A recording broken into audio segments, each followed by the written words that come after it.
I never meant to ruin anyone's life. About a year ago, I actually respected my boss, Daniel.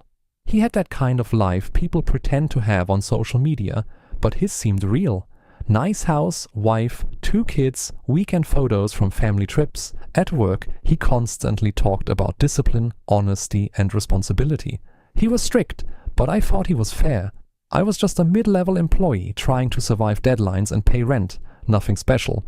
Definitely not someone who expected to get involved in someone else's personal life. At least not like this. One evening, I stayed late at the office to finish a campaign. It was around 9:30 p.m. and most people had already left. Daniel was still in his office, which wasn't unusual, but his behavior was. He kept pacing, checking his phone, locking and unlocking it, like he was waiting for something important. He looked nervous.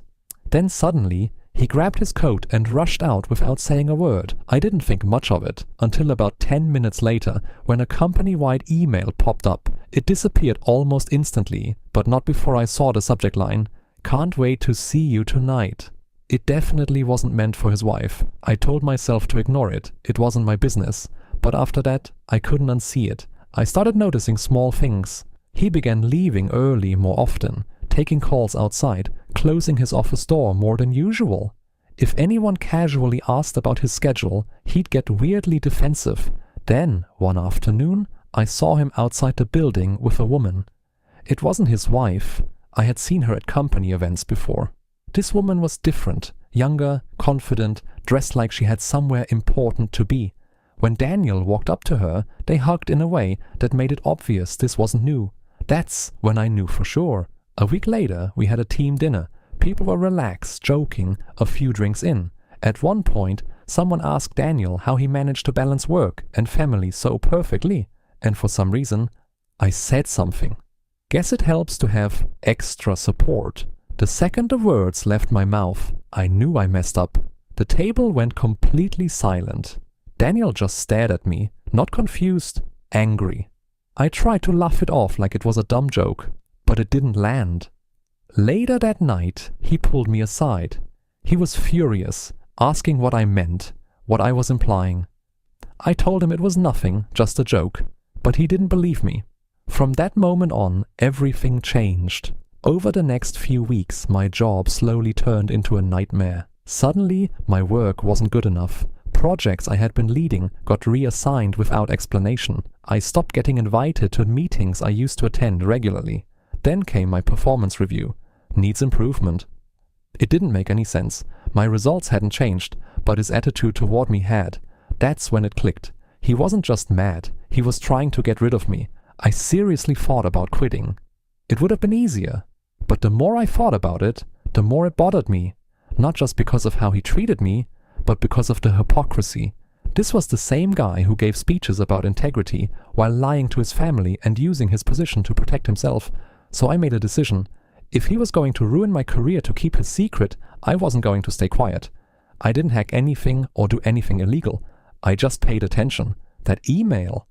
Company systems keep backups. He also used his work phone for almost everything. Calls, messages, even scheduling his meetings. And he got careless. I started documenting what I could legitimately see. Late-night meetings that weren't on any official schedule, expense reports for dinners that clearly weren't business-related, repeated visits to the same client who didn't exist individually. It didn't prove much.